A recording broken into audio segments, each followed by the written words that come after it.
Well, let's be more specific with some of these individuals. Under President Obama, 750,000 so-called dreamers, young people who were brought into the United States illegally when they were children, so through no fault of their own. President Obama shielded them from deportation and gave them work permits. Mr. Trump's immigration plan says that that executive action will be terminated immediately.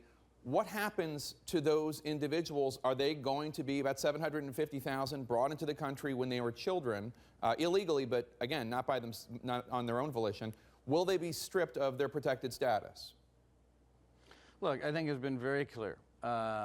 This president is going to do a couple things first. First, what he's going to do is start working on legislation to build a border wall between Mexico and the United States, number one, to secure the border. I think everyone understands that, and quite frankly, most people agree that we need to secure our border and protect Americans all across our country. Secondly, he has said that we are going to do our best and get the best and brightest people together to remove the criminal elements from our prison system and folks that need to be removed from our country that shouldn't be here anyway, and are people that are not good people.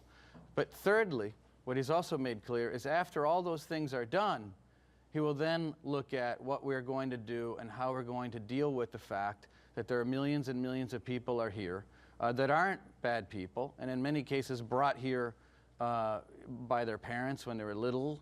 But that's a subject that's going to come up after those first two things are taken care of. And I just want to reiterate that, because that's the position of President-elect Trump.